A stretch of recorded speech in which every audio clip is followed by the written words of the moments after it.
ओम नमो भगवते वासुदेवाय। हरे कृष्णा। प्रिय भक्तगणों, व्रत का समापन निकट है। एक अद्भुत यात्रा की पूर्णता का क्षण जब उपवास के माध्यम से आत्मा ने स्वयं से संवाद किया और मन ने प्रभु श्री हरि की शरण में विश्राम पाया। वरुथनी एकादशी का यह दिन जितना संयम पूर्ण था उतना ही कृपालु भी। इस व्रत ने हमें सिर्फ भौतिक भोजन से नहीं बल्कि आध्यात्मिक ऊर्जा से भी परिपूर्ण किया है। आज जब हम पारण करने वाले हैं तो यह केवल शरीर को अन्न देने का समय नहीं बल्कि भगवान को धन्यवाद देने का भी अवसर है कि उन्होंने हमें यह पुण्य कर्म करने का सौभाग्य प्रदान किया। द्वादशी तिथि के अंदर अंदर ही एकादशी व्रत का पारण यानी व्रत खोलना शास्त्र सम्मत माना जाता है और पारण केवल भोजन करने की प्रक्रिया ही नहीं है बल्कि संकल्प की पूर्णता का पर्व होता है। इसलिए पारण को पवित्र भक्ति भाव से नियम पूर्वक और भगवान श्री हरि के ध्यान के साथ ही करना चाहिए। जैसा कि आप सभी जानते हैं, इस बार 24 अप्रैल दिन गुरुवार को वरुथनी एकादशी का व्रत रखा गया है और द्वादशी तिथि की शुरुआत 24 अप्रैल गुरुवार को दोपहर 2:33 से हुई है, जिसकी समाप्ति 25 अप्रैल दिन शुक्रवार को सुबह 11:44 पर होगी। द्वादशी तिथि लगते ही हरिवासर का समय भी शुरू हो जाता है और हरिवासर के समय में व्रत नहीं खोला जाता। हरिवासर का समय 24 अप्रैल गुरुवार को रात 8 बजे तक समाप्त होगा। व्रत पारण के दिन यानी 25 अप्रैल दिन शुक्रवार को सूर्योदय होगा सुबह के 6:01 पर। सूर्यास्त शाम को 6:47 पर होगा। ब्रह्म मुहूर्त का समय सुबह के 4:24 से लेकर 5:15 तक रहेगा। प्रातःकाल पूजा का मुहूर्त सुबह 4:40 से लेकर 5:56 तक रहेगा। हालांकि आप व्रत पारण करने तक भी पूजा कर सकते हैं। इंद्रियों का शुभ संयोग बन रहा है जो कि दोपहर 12:31 तक रहेगा। राहु काल सुबह के 10:30 से लेकर दोपहर के 12 बजे तक रहेगा। वरुथनी एकादशी का व्रत खोला जाएगा 25 अप्रैल दिन शुक्रवार को सुबह के 6:01 से लेकर 8:23 के बीच में। ध्यान रखिएगा, यही वह निर्धारित मुहूर्त है जिसमें आपको व्रत का पारण करना है, यानी उपवास अपना खोल लेना है, क्योंकि शुक्रवार को सुबह से ही त्रयोदशी तिथि भी प्रारंभ हो रही है। त्रयोदशी तिथि में प्रदोष व्रत रखा जाता है। ऐसे कुछ भक्त भी होते हैं जो एकादशी के अलावा प्रदोष व्रत भी रखते हैं, या जो लोग गुरुवार का व्रत रखते हों और अगले दिन प्रदोष व्रत भी रखना चाहते हों, उन्हें सुबह के समय व्रत खोलते समय ध्यान रखना है सादा नमक का या किसी भी प्रकार के अन्न का सेवन नहीं करना चाहिए। आप केवल पंचामृत, मौसमी फल, आंवला आदि से व्रत खोल सकते हैं। बहुत अधिक आवश्यकता हो तो आप सेंधा नमक और कुट्टू के आटे आदि का भी सेवन कर सकते हैं। पारण करने से पहले आपको कुछ तैयारियां करनी होती है, जैसे प्रातः काल स्नान करके तन और मन को पवित्र करें, भगवान विष्णु का पूजन करें, धूप दीप जलाएं, तुलसी का पत्ता रखकर नैवेद्य अर्पण करें और शुद्ध सात्विक भोजन पहले भगवान को भोग लगाएं जिसमें तुलसी का पत्ता अवश्य हो। उसके बाद प्रसाद रूप में स्वयं ही ग्रहण करें। भोग में आप खीर, फल, शुद्ध घी से बनी मिठाइयाँ, पंचामृत रख सकते हैं जिनमें तुलसी का पत्ता आपको रखना होता है। बिना तुलसी के पत्ते के भगवान आपका भोग स्वीकार नहीं करते। पारण की विधि के बारे में जान लीजिए। व्रत का संकल्प याद करते हुए भगवान श्री हरि से कहें, हे श्री हरि, आपको मेरा बारंबार प्रणाम है। मैंने जो वरुथनी एकादशी का व्रत नियम पूर्वक धारण किया, कृपया उसे स्वीकार करें और मेरी त्रुटियों को क्षमा करें। फिर भगवान को भोग लगाएं। पूजा में प्रयोग की गई वस्तुओं को, जैसे दक्षिणा या फल या जो भी आपने दान में दी जाने वाली सामग्री है, उन्हें किसी जरूरतमंद को या किसी ब्राह्मण को दक्षिणा सहित दान दे देना चाहिए।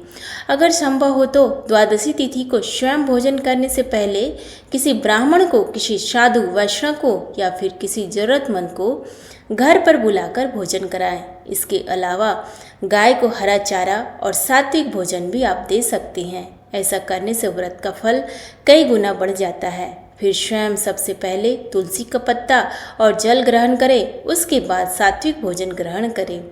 भोजन के समय मौन रहें या भगवान विष्णु के मंत्र का पहले स्मरण करें। द्वादशी तिथि को पारण करने में बहुत ज़्यादा देर नहीं करनी चाहिए, क्योंकि इससे भी व्रत का पुण्य नष्ट हो जाता है। और पारण करते समय कड़वा तामसिक भोजन, प्याज लहसुन युक्त या मांसाहार का भोजन करने से बिल्कुल बचना चाहिए। इस दिन भी विवाद, क्रोध, कड़वे वचन, आलस्य, निंदा, इन सब कर्मों से दूर रहना चाहिए। मान्यता है कि एकादशी के दिन तुलसी माता भी निर्जला उपवास रखती हैं, इसलिए एकादशी के दिन तुलसी जी में जल अर्पित नहीं करना चाहिए। लेकिन द्वादशी तिथि को सुबह पूजा करने के बाद तुलसी जी के पौधे में जल अर्पण करें। कोई भी मीठा फल या शक्कर, बतासा अर्पित करें। तुलसी माता को पुष्प अर्पित करें, सिंदूर चढ़ाएं और इसके बाद आप तुलसी माता की परिक्रमा करें। ओम सुभद्राय नमः, ओम सुप्रभाय नमः या ओम हरिप्रिया नमः मंत्र का जाप करें। श्री तुलसी चालीसा का पाठ करें। तुलसी जी के समीप बैठकर ही आपको तुलसी चालीसा का पाठ करनी चाहिए और तुलसी माता की कथा का श्रवण भी करना चाहिए। जैसे एकादशी व्रत में एकादशी की कथा का श्रवण किया जाता है, उसी तरह पारण करने से पहले तुलसी माता की कथा का आपको श्रवण या पठन करना चाहिए। जैसा कि हमारे चैनल पर आपको हर पारण के दिन जो भी एकादशी है उसका विशेष भोग बताया जाता है, क्योंकि 24 एकादशियों में 24 तरह का भोग भगवान को अर्पित किया जाता है। तो चलिए जानते हैं इस बार वैशाख मास के कृष्ण पक्ष की वरुथनी एकादशी का विशेष प्रीति भोग क्या है। इस बार का विशेष भोग प्रसाद है सूजी का हलवा। आप इस दिन सूजी का हलवा बनाकर भगवान विष्णु, भगवान श्री कृष्ण और माँ लक्ष्मी जी को प्रेम पूर्वक पवाएं। और इस दिन जल से भरे घड़े का मौसमी फलों का दान करने से भी मनोकामना पूर्ण होती है। सुबह की पूजा करने के बाद आप भगवान विष्णु को अग्नि देवता के माध्यम से भोग अर्पित कर सकते हैं, जिसके लिए एक हवन कुंड में गाय के गोबर का उपला जलाकर उसमें हवन सामग्री डालकर घी से 11 या 21 बार आहुति देकर फिर जो भी भोग आपने भगवान के लिए तैयार किया है, जैसे इस बार सूजी का हलवा हो तो आप सूजी के हलवे की 5, 7 या 11 बार आहुति दे सकते हैं। इसके बाद अग्नि देवता के चारों ओर जल का छींटा लगाना चाहिए। ऐसी मान्यता है कि अग्निदेव के माध्यम से भगवान विष्णु हमारा भोग स्वीकार कर लेते हैं। पूजा करने के बाद पूर्व, पश्चिम, उत्तर, दक्षिण चारों दिशाओं में आप भगवान विष्णु का ध्यान करें और भगवान से अपने द्वारा हुई गलतियों के या अपने द्वारा हुए किसी भी कमी या दोष के लिए क्षमा प्रार्थना सच्चे मन से करें। चलिए अब हम सब मिलकर भगवान से प्रार्थना क्षमा करते हैं।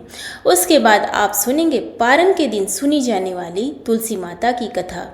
हे लक्ष्मी नारायण भगवान, हे केशव, मैंने जो यह व्रत आपकी भक्ति के लिए किया उसमें मुझसे अगर कोई त्रुटि, भूल या अपूर्णता रह गई हो तो कृपया उसे क्षमा करें। मेरे संकल्प में अगर कहीं भी मेरा मन डगमगाया हो, नियमों का पालन करने में यदि कहीं कोई गलती हुई हो, कहीं कोई असावधानी हुई हो, तो हे दयामय प्रभु, कृपया आप अपनी कृपा दृष्टि बनाए रखें। मैं अज्ञानी हूँ, अल्प बुद्धि हूँ, पर आपके शरण में हूँ। आपके श्री चरणों में मेरी यही विनती है कि मेरे इस व्रत को स्वीकार करे और मुझे मेरे समस्त पापों से मुक्त करे। हे नाथ, मेरे तन, मन, वचन और कर्म से जो भी त्रुटियां हुई हो कृपया उन्हें क्षमा करें और मुझे सन्मार्ग पर चलने की शक्ति दे। एक बार एक छोटी सी लड़की थी। जब वह थोड़ी बड़ी हुई तो उसे समझ आने लगी और तब से ही वह तुलसी माता की पूजा किया करने लगी। उसका हर दिन का नियम था कि तुलसी माता का पूजन करने के बाद ही वह भोजन ग्रहण करती। जब वह लड़की विवाह के लायक हुई तो एक दिन उसके माता पिता ने उसके लायक लड़का ढूंढकर उसका विवाह करवा दिया। लड़की को उसके माता पिता ने दहेज में एक तुलसी का गमला भी दिया, क्योंकि वे जानते थे कि उनकी बेटी को तुलसी पूजन कितना प्यारा है और वे बिना तुलसी के पूजन किए कुछ खाती भी नहीं। ससुराल में अब वह लड़की हर दिन सुबह उठते ही पूजा करती, तुलसी की पूजा करती, फिर उसके बाद ही खाना खाने बैठती थी। उसकी 2 जेठानियां भी थी। वे दोनों उसको इस तरह पूजा करता देखती तो खूब मजाक उड़ाती कि बड़ी नियम धर्म वाली बनती है। उन दोनों को उस लड़की से बहुत ईर्ष्या भी होती थी, इसलिए अक्सर वे दोनों तुलसी जी का गमला छुपा दिया करती। वह लड़की बड़ी मुश्किल से ढूंढ ढांढ कर वह गमला लाती, अच्छे से साफ करती और फिर पूजा करती और उसके बाद कुछ खाती थी। आए दिन उस लड़की की जेठानियाँ उसे सताने लगी और गमला छुपा दिया करती। किसी तरह से ढूंढ ढांढ कर वह तुलसी का गमला लाती और पूजा करती। एक दिन तो उसके जेठानियों ने क्या करा कि तुलसी का वह गमला ही दूर फेंक दिया। लड़की ने घर में आसपास उस गमले को खूब ढूंढा, लेकिन गमला वहाँ होता तब तो मिलता ना। वह गमला मिला ही नहीं। ढूंढ ढांढ कर वह लड़की बहुत परेशान हो गई, इतना दुखी हो गई कि जब उसने तुलसी जी की पूजा ही नहीं की तो उसने खाना भी नहीं खाया, क्योंकि उसका रोज का नियम जो था, अब जब नियम टूटा तो वह बहुत उदास हो गई। उस लड़की की सच्ची भक्ति देखकर इधर तुलसी माता उस पर बहुत प्रसन्न हो गई और उसके कमरे में अचानक तुलसी माता का गमला प्रकट हो गया। अगले दिन सुबह जब वह लड़की सोकर उठी तो उसने क्या देखा कि उसकी चारपाई के चारों कोनों पर तुलसी माता का गमला आ गया है। अब तो यह देखकर लड़की बहुत खुश हुई और सोचने लगी कि अब तो मेरी तुलसी माता को कोई चुरा नहीं सकेगा, कोई तुलसी का गमला छुपा नहीं सकेगा। पूजा करने के लिए भी मुझे अब कहीं और नहीं जाना पड़ेगा। अब तो मेरी तुलसी माता को कोई फेंक भी नहीं सकेगा। यह सोचकर बहुत खुश हो गई और जल्दी से उठकर उसने स्नान किया और तुलसी माता की पूजा कर ली। पूजा करने के बाद जब वह खाना खाने बैठी तो उसकी जेठानियाँ उसका मजाक उड़ाने लगी, कहने लगी, लो देवरानी का नियम धर्म पूरा हो गया। दरअसल उन्होंने ऐसा इसलिए कहा क्योंकि उन्होंने तो जानबूझकर तुलसी का गमला बहुत दूर फेंक दिया था और उन्हें यह लग रहा था कि देवरानी ने आज तुलसी की पूजा नहीं की और बिना पूजा किए ही खाना खाने बैठ गई। तब दोनों जेठानियाँ देवरानी को ताना देते हुए कहने लगी, हो गया तुम्हारा नियम धर्म पूरा, कर ली तुमने तुलसी की पूजा। तो देवरानी धीरे से बोलने लगी, हाँ मैंने पूजा कर ली। जेठानियाँ कहने लगी, अरे कहाँ से कर ली पूजा, गमला तो हमने फेंक दिया था। ऐसा कहकर जेठानियाँ हंसने लगी तो देवरानी कहने लगी, देख लो मेरे कमरे में खाट पर तुलसी जी लगी हुई हैं। अंदर जाकर जेठानियों ने देखा तो बहुत शर्मिंदा हुई और बोली, देवरानी तुम्हारी भक्ति में बहुत सच्चाई है, हमने तुम्हें बहुत परेशान किया, हमें क्षमा कर दो। तब भोली भाली देवरानी ने अपनी जेठानियों को क्षमा कर दिया और तब से देवरानी और जेठानी मिलकर तुलसी जी की पूजा करने लगी और उनके घर में सुख समृद्धि के भंडार भर गए और उनके सभी दुख दूर हो गए। हे तुलसी माता, जैसी निर्मल बुद्धि आपने जेठानियों की और जैसे उन सब के घर में सुख समृद्धि के भंडार भरे, वैसे ही इस कथा को कहने और सुनने वाले सभी भक्तों के घर में भरना। प्रेम से बोलिए तुलसी माता की जय।